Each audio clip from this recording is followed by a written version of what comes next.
Hello friends, இன்னைக்கு வந்து நம்ம ரொம்ப டிஃப்ரெண்டான ஒரு சிம்பிளாக செய்யக்கூடிய கறி பக்கோடா தான் பார்க்க போகிறோம். கறி பக்கோடா வந்து ரொம்ப டேஸ்டாகவும் சூப்பராகவும் இருக்கும். அதுக்கு தேவையான பொருட்கள்லாம் எடுத்து வச்சுருக்கேன். இந்த கறி பக்கோடா வந்து மோர், கடலை மாவு, வெங்காயம், பச்சை மிளகாய், பூண்டு, இஞ்சி இருந்தாலே போதும். இதை ஒரு 15 மினிட்ஸ்லேயே ஈஸியாக ரெடி பண்ணிடலாம். இப்போ வந்து ஒரு பாத்திரத்தில் 1/2 லிட்டர் மோர் எடுத்திருக்கேன். நமக்கு வந்து மோர் கிடைக்கலனாலும் ஒரு பவுலில் ஒரு கட்டோரி தயிர் எடுத்துக்கலாம். அந்த தயிரில் தேவையான அளவு தண்ணி மிக்ஸ் பண்ணி மத்தில் நல்லா மோராக கடைஞ்சி எடுத்துக்கலாம். அந்த மாதிரி நம்ம இதை ட்ரை பண்ணலாம். நான் வந்து 1/2 லிட்டர் மோராகவே எடுத்திருக்கேன். இப்போ இந்த மோர் கூட 3 டேபிள் ஸ்பூன் கடலை மாவு சேர்த்துக்கிறேன். இதை வந்து கட்டி இல்லாமல் நல்லா கரைச்சி விட்டுக்கலாம். இப்போது கரண்டி இல்லை மத்து போட்டு கூட நல்லா கட்டி இல்லாமல் கரைச்சி விட்டுட்டு நமக்கு தேவையான அளவு தண்ணி சேர்த்துக்கலாம். நான் வந்து 4 பேர் சாப்பிட்ற அளவுக்கு செய்யறேங்க. உங்களுக்கு எந்த அளவுக்கு தேவையோ அந்த அளவுக்கு கொஞ்சம் கடலை மாவையும் மோரும் கொஞ்சம் எக்ஸ்ட்ரா சேர்த்துக்கலாம்.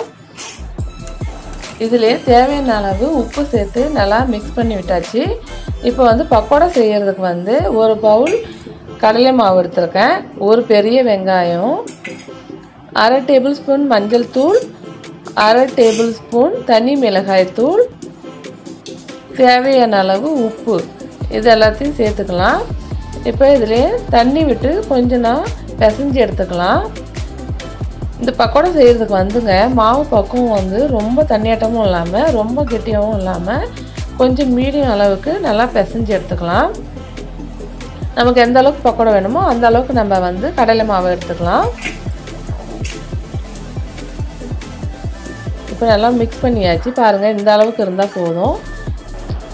இப்போ கடாயில் வந்து எண்ணெய் நல்லா சூடாயிடுச்சு. நம்ம பக்கோடாவை போட்டு எடுத்துக்கலாம்.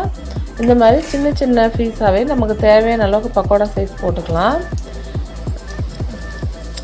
இந்த கறி பக்கோடா வந்து ரொம்ப டேஸ்ட்டாக சூப்பராக இருக்கும்.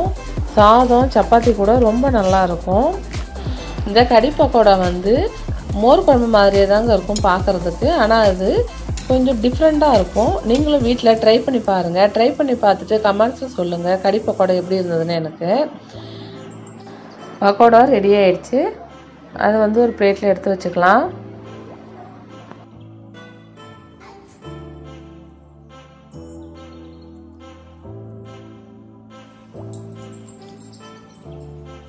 இப்போ வந்து ஒரு கடாயில் 2 டேபிள் ஸ்பூன் ஆயில் எடுத்துக்கிறேன். ஆயில் நல்லா சூடானதும் ஜீரகம் 1 டேபிள் ஸ்பூன், ஜீரகம் வந்து நல்லா பொரியணும்.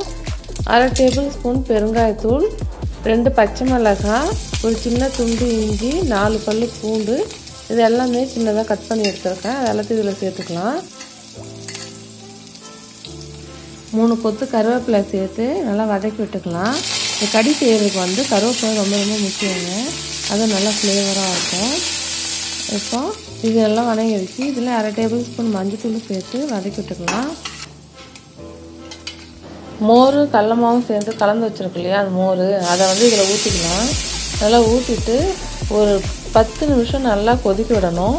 ஏன்னா இதில் வந்து நம்ம கடலை மாவு சேர்த்துருக்கோம். அதனால் நல்லா கொதிக்க விட்டோம்னா நல்லா கெட்டியாகி நல்லா ஒரு கிரேவி வரும். நல்லா கொதிச்சிடுச்சு. இப்போ இதிலே வந்து பக்கோடாவை சேர்த்துக்கலாம். பக்கோடா இல்லாத கூட நம்ம வெறுமனே கூட அந்த கறியை சாப்பிட்லாம், அதுவும் நல்லாயிருக்கும். ஒரு 5 நிமிஷம் நல்லா கொதிக்க விட்டாச்சு. இப்போ பக்கோடா பாருங்கள் எவ்வளோ சாஃப்டாக நல்லா இருக்குங்க. இப்போ வந்து நம்ம கேஸை ஆஃப் பண்ணிடலாம். நம்மளுடைய மோர் பக்கோடா ரெடி ஆயிடுச்சு. இப்போ இது மேலே ஒரு சின்ன தாளிப்பு கொடுத்துக்கலாம். ஒரு ஃப்ரை பேனில் 1 டேபிள் ஸ்பூன் ஆயில் சேர்த்துக்கிறேன். அதிலே 1 டேபிள் ஸ்பூன் கடுகு சேர்த்துக்கலாம். 1/2 டேபிள் ஸ்பூன் தனி மிளகாய் சேர்த்து இந்த தாளிப்பை வந்து அது மேலே சேர்த்துக்கலாம். அவ்வளோதான், சூப்பரான கறி ரெடி ஆயிடுச்சு. இந்த வீடியோ உங்களுக்கு பிடிச்சிருந்தா லைக் பண்ணுங்கள், ஷேர் பண்ணுங்கள், மறக்காமல் சப்ஸ்கிரைப் பண்ணுங்கள். தேங்க்ஸ் ஃபார் வாட்சிங்.